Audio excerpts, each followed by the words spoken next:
surcando los mares del planeta, viajando por mundos desconocidos, sumergiéndonos eones de años atrás en la historia.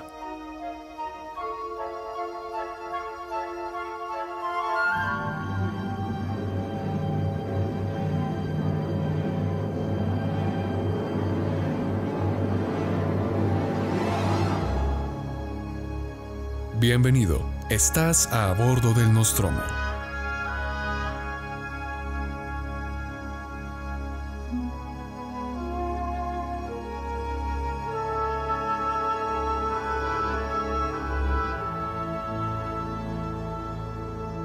Saludos tripulantes, bienvenidos a bordo del Nostromo. Yo soy Juan Manuel Correa, periodista y aficionado a la historia que los llevará en un viaje a través del tiempo y el espacio en búsqueda de las historias más interesantes, más curiosas y más intrigantes que la historia de la humanidad nos tiene para ofrecer.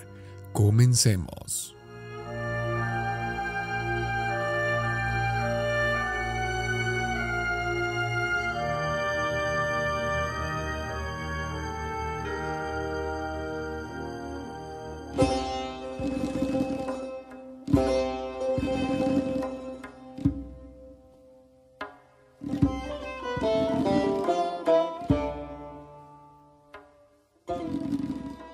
Vivimos en un mundo vasto y lleno de cientos de miles de realidades distintas. Por años hemos crecido viéndonos a todos como iguales, encontrando la similitud en medio de tanta diversidad. Por ejemplo, aquí en esta parte del mundo nos hacemos llamar latinoamericanos y nos diferenciamos con desdén de nuestros vecinos del norte. Lo mismo hacen los japoneses de los chinos y a su vez los mongoles de los indios. Somos una especie tan diversa y fascinante, a la vez que, aunque somos en teoría lo mismo, hay cosas que nos diferencian, ya sea esto representado en nuestra etnia, cultura o religión. Y como somos distintos, a veces comprender a otras personas de latitudes tan lejanas a la nuestra no es para nada fácil. Siempre nos hemos burlado de la típica afirmación gringa de que todos los latinoamericanos somos mexicanos. Pero nosotros mismos, por ejemplo, muchas veces no sabemos diferenciar entre un chino, un camboyano, filipino o malayo. Para nosotros, todas esas personas son chinos. Y lo malo de todo esto es que cuando se generaliza de esta forma, podemos tender a caer en estereotipos o preconcepciones de la vida en esta región. Por ejemplo, el entender que en la India hay más de lo evidente, ya que hay cipayos, descendientes de mogoles, pashtunes e incluso algunas etnias árabes.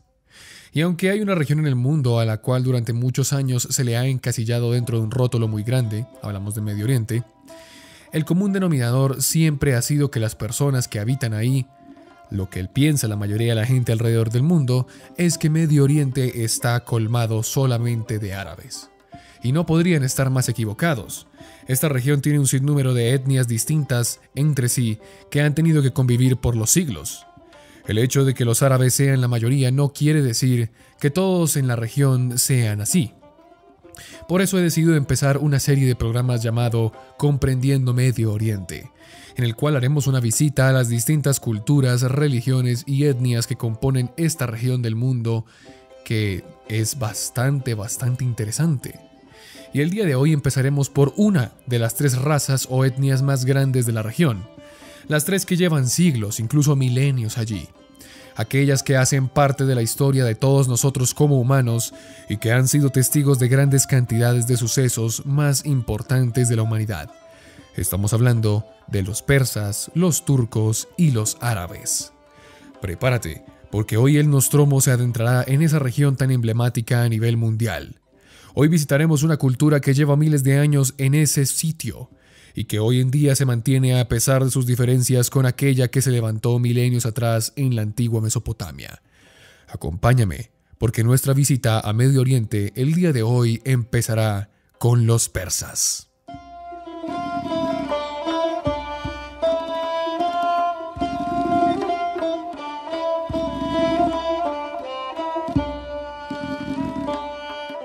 Hoy empezaremos con los que reinaron de forma definitiva en etapas más tempranas de la historia en esta región durante mucho tiempo. Y es que cronológicamente hablando, los persas fueron los primeros en aparecer en esta región e imponer su idioma, religión y cultura. Quiero decir, de los que se mantienen vigentes en la historia aún. que todavía existe en el día de hoy. Es obvio que antes de los persas habían más culturas, pero son pocas las que siguen ostentando gran poder en este lugar y de la cual han surgido un sinnúmero de pueblos, religiones y culturas. Para empezar, definamos quiénes son los persas. Los persas son un grupo étnico iraní que representa más de la mitad de la población del actual Irán. Para que usted ubique a Irán, se encuentra al occidente de Pakistán y de Afganistán junto con Turkmenistán. Y está básicamente como al sur-oriente de Irán, al oriente de Irak y al nororiente de Arabia Saudita, cerca del Golfo Pérsico.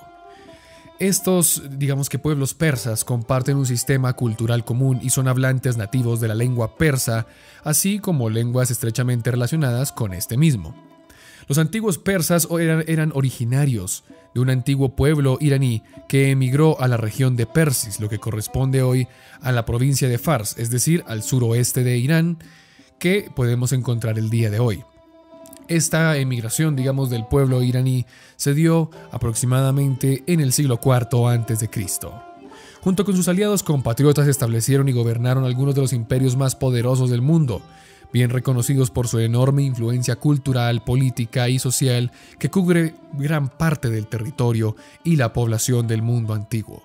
A lo largo de la historia, los persas han contribuido enormemente en el arte y la ciencia. La literatura persa, si usted no lo sabía, es una de las tradiciones literarias más destacadas del mundo. Actualmente, la herencia del pueblo persa es compartida por algunos países cercanos a Irán. Ya hablamos de algunos de ellos. Por ejemplo, Afganistán, Tayikistán, Uzbekistán y Azerbaiyán, que no se encuentra tan cerca, digamos, a los otros, pero está muy relacionado con el Asia Menor, ahí en la península de Anatolia. Y aunque los descendientes persas hoy en día practican en su mayoría el Islam, también existen aquellos que son judíos, cristianos, budistas o hindúes. Pero la creencia primigenia de estas culturas y sus pueblos fue y sigue siendo durante mucho tiempo el zoroastrismo, una corriente religiosa y filosófica que desciende de la creencia mazdeísta, la cual fue reformada por un hombre que se cree vivió 1300 años antes de Cristo, al que le llamaron Zoroastro, o Zaratrusta como le conocen. El patrimonio artístico de los persas es ecléctico, es decir, que ha incluido contribuciones de tanto el arte de Occidente como el de Oriente. Debido a esta ubicación central de Irán, que está estratégica, muy estratégica, entre Medio Oriente y lo que es el Asia Mayor, hay que decir que el arte persa ha servido como punto de fusión entre las tradiciones orientales y occidentales. Los persas han contribuido a diversas formas de arte. Es decir, el arte persa, si usted no lo conoce, es la caligrafía. Fueron los primeros en preocuparse por el arte de la caligrafía y que conocemos hasta el día de hoy. Si usted ve, el persa es bastante bello. Obviamente no va a entender mucho, pero es bastante bello de escribir. Y esta caligrafía adorna tejidos, adorna cristalería, adorna marquetería, muchísimas cosas que también hacen parte de lo que es el legado artístico y cultural persa. Hay que decir que también eran bastante buenos en la artesanía en metal, ilustración en miniatura, los mosaicos, la cerámica, pero sobre todo los persas tenían un diseño textil espectacular. Y podemos tirarnos horas hablando de lo que son los persas y sus características, que son sin duda fascinantes. Pero ahora nos dispondremos a realizar un recuento histórico que nos permitirá entender de mejor manera quiénes son, de dónde vienen y cómo se encuentra la cultura persa el día de hoy.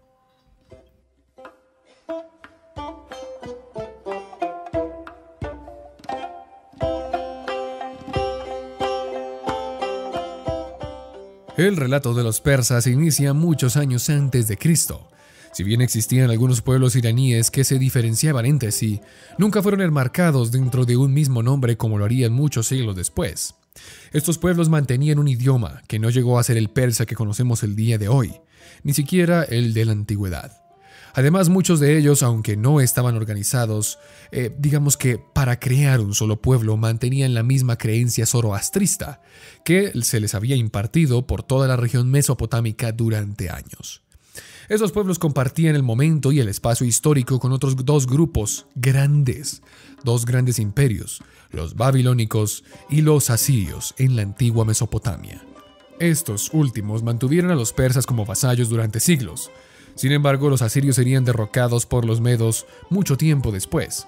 Durante el año 612 a.C., en la mitad de este conflicto, se empezaron a fortalecer los primeros miembros de una familia de esos pueblos persas que habían sido esclavos de los asirios durante mucho tiempo. A estos se les llamaba los aqueménidas. Estos formaron un estado vasallo medio que se rebeló en contra de los medos. Hagamos la diferencia, por eso acentué el medio y los medos, que son totalmente distintos. Los medios eran los aqueménidas y los medos eran el otro pueblo. Es decir, que estos estados vasallos se organizaron y se rebelaron en contra de los medos y tomaron el poder en el año 550 a.C. Es Ciro II el Grande quien vence al reino medo y forma un ejército tan poderoso que arrasa con Babilonia y conquista Mesopotamia. Por consiguiente, también se toma Egipto, que estaba bajo el dominio babilónico. Es Ciro quien une a todos los pueblos persas que están regados por Siria, Judea y el Asia Menor. Unificarlos es un decir, porque realmente los conquistó y los anexó a su proyecto. El éxito de Ciro se dio realmente porque durante la conquista de los territorios él permitió que cada lugar mantuviese su cultura. Por ejemplo, en Babilonia se le permitió a los habitantes continuar con la adoración del dios Marduk. A los judíos que estaban cautivos en Babilonia, les permitió reconstruir su templo y que regresaran a Judea. En ese tiempo, y digamos que en este modus operandi, Ciro era muy bueno, porque trataba bien a aquellos que conquistó anteriormente y dejaba su estructura administrativa para que no se le saliera de control. Todo esto ocurre durante el año 500 y el 530 a.C. Pero en el 530, Ciro, el gran soñador del imperio aqueménida, muere. Y Ciro el Grande y su visión para la expansión persa sería relegada a otros monarcas que no supieron muy bien qué hacer con todo este vasto imperio. Porque esa visión de unir a los pueblos persas solo la tuvo él. Y entonces el poder pasaría de la mano a mano hasta llegar a Darío I el Grande, el cual organizó el imperio en lo que se le conoció como las satrapías o provincias. Fundó además la Persépolis, lugar desde el cual reinó su imperio. Con estructuras imponentes para mostrar la grandeza del imperio, Persépolis atrajo a comerciantes, artesanos y saberes varios que le hicieron una ciudad central en el mundo. El imperio aqueménida no es tan largo como parece, solo dura un par de siglos. Darío el Grande junto a su hijo Jerjes cometen un grandísimo error, uno que les cometería, o mejor dicho, que les costaría muy caro después, y que sembraría el inicio del fin del imperio aqueménida. Y es que Ciro, como ya se los dije, nunca se puso a combatir contra los pueblos que iba conquistando, ¿sí? Y uno de los pueblos que gobernaron antes de los aqueménidas fueron los lidios, que se ubicaron en la parte de la costa de Anatolia, es decir, la Grecia asiática. En esta quedaban varias ciudades jónicas, es decir, las polis griegas. Entre ellas había dos, Esparta y Atenas. Ciro conquistó estas ciudades, y ya supimos que no hubo ningún problema, ya que el monarca permitía la autonomía de estas polis. Pero el hijo de Darío el Grande, el hijo Jerjes, al contrario de Ciro, tenía la filosofía de dividir y vencer, y se puso a apoyar el desarrollo de los fenicios, otro pueblo que estaba ahí en Anatolia. Pero estos eran grandes enemigos jurados de los griegos. Esto le molestó bastante a Aristágoras de Mileto, que en el año 499 a.C. se alza desde Atenas y empieza una insurrección que luego sería aplastada por Darío. Es así como el monarca decide arrasar con todos aquellos que se atrevieran a auxiliar a los rebeldes, y es así como empieza la guerra entre las polis griegas y los aqueménidas, lo que le llaman las guerras médicas. Y pese a las victorias tan contundentes frente a los griegos, hubo derrotas devastadoras como las de Maratón y la batalla de las Termópilas. Los persas habían subestimado al poder de los espartanos y atenienses. Es con la llegada de Artajerjes I que se empieza a perder la guerra de manera definitiva. pero es su descendencia la que tuvo que enfrentarse contra el imponente Filipo II de Macedonia y a su hijo, el cual fue la perdición definitiva para los aqueménidas persas. Sería Alejandro Magno, junto con su inmenso imperio, al que ya le hemos dedicado un capítulo que usted puede encontrarlo en nuestro canal. Pero este hombre sería el que acabaría en el 330 a.C. al gran imperio aqueménida.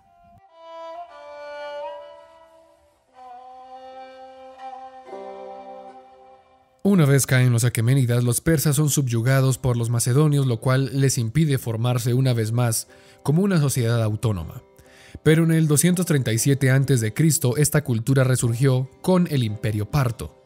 La monarquía de los partos fue sucedida por la dinastía persa de los sasánidas en el 224 ya después de Cristo. En la época del imperio sasánida, tomó forma una cultura nacional que era plenamente consciente de ser iraní, parcialmente motivada por la restauración y el resurgimiento de aquella sabiduría antigua de los viejos sabios. Otros aspectos de esta cultura nacional incluyeron la glorificación de un gran pasado heroico y un espíritu arcaizante. A lo largo del periodo, la identidad iraní alcanzó su apogeo en todos los aspectos. Persa medio, que es el antepasado inmediato del persa moderno, quiero decir al idioma, es una variedad de otros dialectos iraníes. Se convirtió en el idioma oficial del imperio y se difundió por todo el territorio que comprendemos como hoy la actual Irán. Los partos y los sasánidas también interactuaron extensamente con los romanos culturalmente. Las guerras romano-persas y las guerras bizantino-sasánida darían forma al paisaje del Asia Occidental, Europa y el Cáucaso, África del Norte y la cuenca del Mediterráneo durante años. Durante un periodo de más de 400 años, los sasánidas y sus vecinos bizantinos fueron reconocidos como las dos principales potencias del mundo. Esta etapa fue la era del esplendor persa, porque si bien antes se habían organizado de distintas formas, nunca había surgido un relato de pertenencia iraní-persa que se mantuviese y se formase como tal. Pero todo esto se vio aplacado por las constantes guerras contra el imperio bizantino y su pugna por el control del Asia Menor. A esto hay que sumarle que desde el norte algunos pueblos turcos también amenazaban con invadir parte de su territorio. Esto debilitó a un imperio persa que se vio en la tarea de mantener muchos frentes, condicionado a prestar más atención a la amenaza bizantina. Lo que menos necesitaban es que durante el siglo VII, otro pueblo que estaba tomando gran poder en la península de Arabia se levantara para hacerles frente. Estamos hablando de nada más y nada menos que los árabes, pueblo del cual hablaremos la próxima semana. La abrupta expansión y rápida conquista de Arabia por parte de este nuevo pueblo hizo que los sasánidas tuviesen que abrir un nuevo frente. Pero poco esperaban que los árabes fuesen quienes, de manera definitiva, les darían la estocada final. En tan solo 5 años, el califato árabe de los omeyas destrozó un imperio que nunca pensó en una derrota tan sencilla frente a su adversario. Y en el 651 de nuestra era, los árabes se quedarían con el control de la antigua Persia sasánida y el resto de sus territorios, convirtiéndose así en el nuevo mandamás de la región, hasta el día de hoy. Al enfrentarse al dominio cultural y lingüístico de los persas, comenzado por el califato omeya, los conquistadores árabes comenzaron a establecer el árabe como su idioma principal de los pueblos sujetos en todo su imperio, a veces por la fuerza, confirmando aún más la nueva realidad política de la región. El término árabe aham, que denota personas incapaces de hablar correctamente, se adoptó como una designación para los no árabes o no hablantes de la lengua árabe, especialmente a los persas.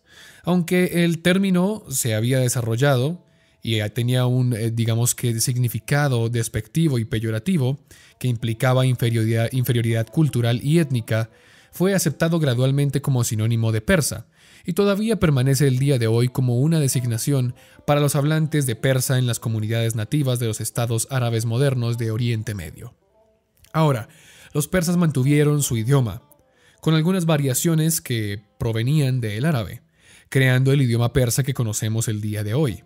De igual forma, gran mayoría de la población mantuvo sus creencias zoroastristas, que no fueron vistas como un inconveniente para los regentes islámicos. El idioma y la cultura persa continuaron prevaleciendo aún después de que los árabes fueran derrotados y conquistados por mongoles y turcos.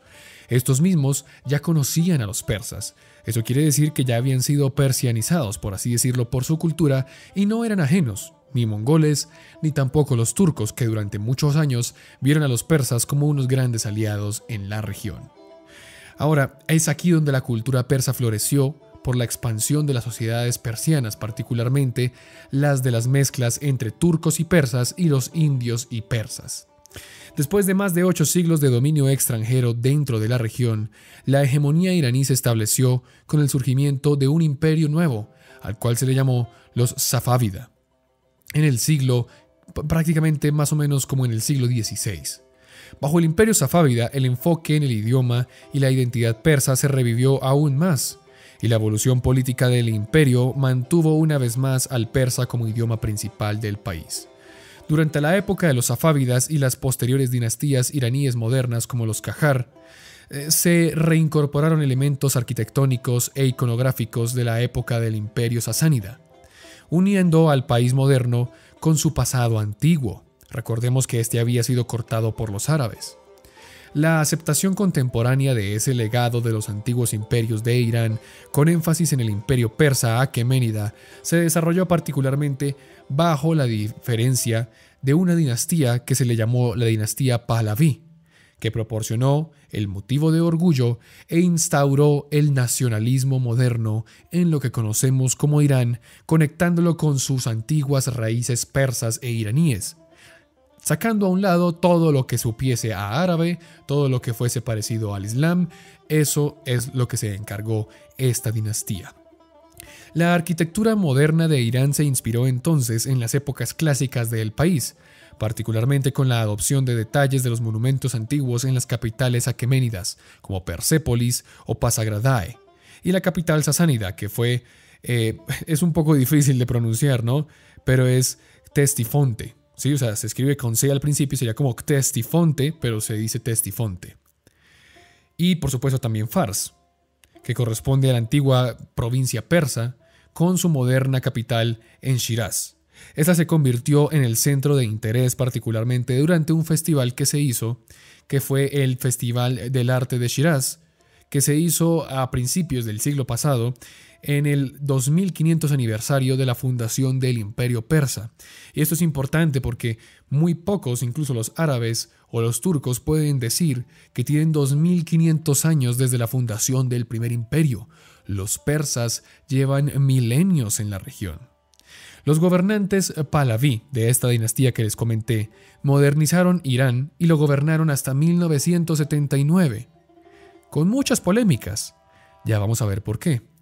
Porque en 1979 se dio la revolución islámica en Irán y todo cambió drásticamente.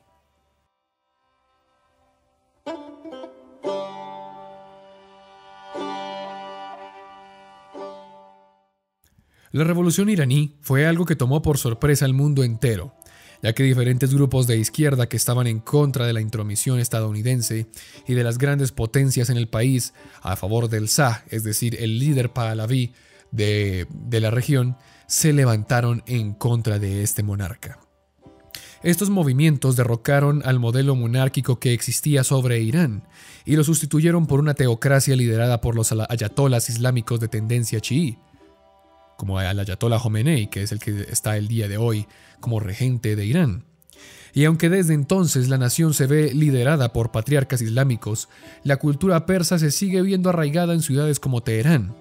La revolución islámica del 79 es un tema apasionante, pero que nos da para 1 o 2 programas más. Por lo tanto, lo dejaremos en remojo y si quieres saber más a profundidad acerca de cómo una nación ancestral persa, como ya lo habíamos visto, de 2500 años de tradición persa, se convirtió en uno de los bastiones más poderosos del Islam actualmente, déjamelo en la caja de comentarios y lo trataremos en futuros episodios. Y es así como Irán hoy en día es una de las regiones más controvertidas de todo el mundo y es enemigo jurado de Estados Unidos en la actualidad. La antigua Persia, junto con todas sus creencias y herencia cultural, aún hoy en día tiene cabida en cientos de aspectos de la sociedad iraní. Pero lo cierto es que después de la revolución del 79, el Islam ha tomado absoluto control en la nación y ha reemplazado todos los íconos culturales, religiosos y étnicos de la región. Por eso es importante tenerlos en cuenta, porque la cultura persa es de las más importantes de la historia y que hasta el día de hoy sigue vigente. Irán es tal vez una de las naciones con mayor poder en Medio Oriente junto con Turquía y Arabia Saudita. Son los que manejan la parada en las naciones del Golfo y son los que sin duda marcan la pauta en cuanto al poderío militar. Son los únicos capaces de mantener un poder nuclear en la actualidad. Pero la antigua Persia dista mucho de lo que es Irán hoy en día. Y todo se debe en parte a la apropiación del modelo teocrático islámico que muchas naciones en la historia ya habían adoptado.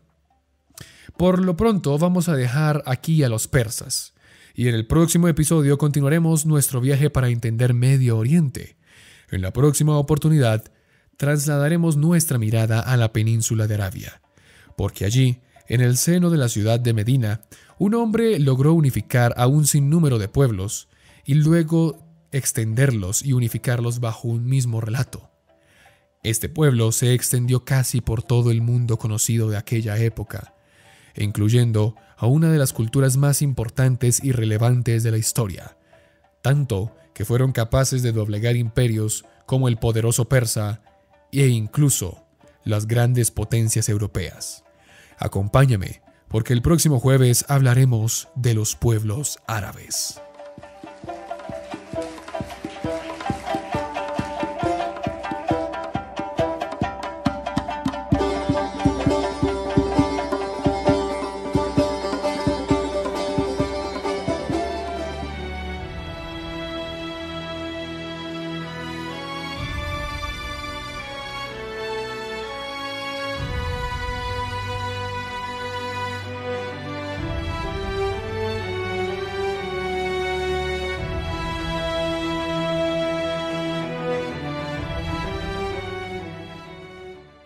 Y así concluimos el episodio del día de hoy. Vamos a leer un poco de los comentarios que nos dejaron en el episodio pasado acerca de lo que fue el genocidio armenio. Tito Patrón nos dice: excelente video, como siempre desconocía totalmente este tema más allá del nombre, genocidio armenio. Es increíble cómo por temas como religión o simplemente por un lugar de nacimiento pueden llegar a generar cosas como estas. Sigue así, abrazos grandes desde Argentina. La música de Skyrim, me dice, del fondo del final le dio un gran toque al episodio. Bueno, no sé si sabías, Tito Patrón, pero gran parte de la población armenia se migró a tu país. Y en tu país hoy en día hay una diáspora armenia bastante importante que hoy en día busca que se les reconozca como perseguidos políticos y víctimas del genocidio armenio. Y siguen luchando por los derechos y por que se restituyan las cosas que se perdieron durante aquella época. El Senado nos dice: no tenía idea, qué bueno que tocas temas que nadie quiere tocar. Rubén Fracasoli nos dice: grandísimo video. Alejandro González: increíble video, duele lo que hemos ignorado. Y sí, solo habla la historia según los que vencieron la batalla. Por ello, Hitler es el malo. Jesús Olivas nos dice: no sabía que Hitler dijo eso. Se está refiriendo, por supuesto, a la frase de que nadie recordaría el genocidio armenio y que por lo tanto él podía, por supuesto, hacer lo mismo con los judíos. Jesús Olivas nos dice también que sí sabía que Hitler dijo algo parecido cuando Italia invadió Etiopía. Cuando Mussolini completó la conquista en Etiopía, la población etíope fue brutalmente masacrada y nadie dijo nada. Dice él que cree que algo dijo también cuando decidió invadir Polonia, diciendo: ¿quién pelearía por Polonia? Polonia no vale nada por las potencias, o algo parecido. Dice además que es una enorme lástima que nadie recuerde el genocidio de los armenios. De hecho, él mismo al principio no sabía que los armenios sufrieron mucho, y eso que es un fanático de la historia. Lo único que él sabía del genocidio armenio era la marcha de la muerte que hicieron los turcos, pero aparte de eso no sabía nada más. Ahora sabe más gracias al video. Dice: tendré que ponerme a leer más libros de historia si quiero ser un historiador. Sí, sigue así, carnal, me imagino que dice. Bueno, leer es muy importante y creo que no es necesario estudiar historia para amarla y comprenderla de una manera tan grande, ¿no? Pero leyendo puedes encontrar distintas realidades y distintas cosas. Y no solamente leyendo, viendo documentales, videos. Hoy en día hay tanta variedad para investigar y nosotros somos privilegiados. Ahora, nos dice Lupo Stratos. Nos pregunta que si hay un libro para que podamos expandir el tema del genocidio armenio. Yo en lo personal, hace mucho tiempo, leí extractos de uno que se llamaba Un acto vergonzoso, de Taner Akam. Eso sí lo leí en inglés, ¿no? No sé si se encuentra en español de esa forma. Y lo que dice este libro es, digamos que, la locura del negacionismo acerca del genocidio armenio, de cómo hoy en día la gran mayoría de Turquía intenta negar lo que pasó durante aquel lejano, durante aquella lejana primera mitad del siglo XX. Entonces es bueno, lo recomiendo si alguien conoce algún otro libro sobre el genocidio armenio, también para que lo publiquen y le ayuden a toda la comunidad a que puedan aprender un poco más de historia. Juan Han nos dice, lo que es capaz de hacer el odio en los corazones de los hombres. Antónico González, en lo personal no me gusta hablar de razas, la humanidad es una raza en sí. Lo que se debe decir son orígenes étnicos. Es muy triste cuando se utiliza un ultranacionalismo y la xenofobia para destruir a otras personas. La gente no se da cuenta que debajo de la piel todos somos los mismos, un saco de músculos, órganos y huesos. Por otra parte, haciendo referencia a algo de la cultura popular, System of a Down son de origen armenio estadounidense. Ellos han compuesto varias canciones con el fin de reconocer el genocidio armenio, incluso haciendo una gira para tal motivo. Así es, Antónico González, y yo les recomiendo que si son amantes de System of a Down y del buen rock también, busquen un documental que ellos hicieron precisamente acerca del genocidio armenio. Se los recomiendo bastante también, y gracias a Antónico González por ese aporte. Carlos Torres nos dice muchísimas cosas, pero voy a leer un poco de lo que él dice. Dice, con este podcast y los demás que has publicado, y sabiendo que quien no conoce la historia está condenado a repetirla, he madurado la idea en mi cabeza. Al día de hoy se está haciendo historia. ¿Dónde están los xenófobos, esclavistas, genocidas, con técnicas y estrategias diferentes a las que has destapado en tus podcasts? ¿Cómo se puede poner en evidencia para aportar el granito de arena y detenerlos? Donde estoy, la esclavitud de las razas extranjeras y especialmente latinas existe por razón del dinero y para subsistir, y que ocurre en extremos como la guerra. Algunos de sus integrantes participan de la esclavitud a sus compatriotas. Tomo tus palabras, no es tomar partido por ningún bando, solo es el de la paz, ya que todos son víctimas y el perdón hace parte fundamental para sanar las heridas y continuar la vida. Y eso que a los seres humanos se nos dificulta mucho dar el perdón. Y bueno, básicamente eso es lo que dice Carlos Torres. Pregunta que cómo podemos aportar un granito de arena a detenerlos. Y es participando democráticamente, por supuesto, pienso que sí.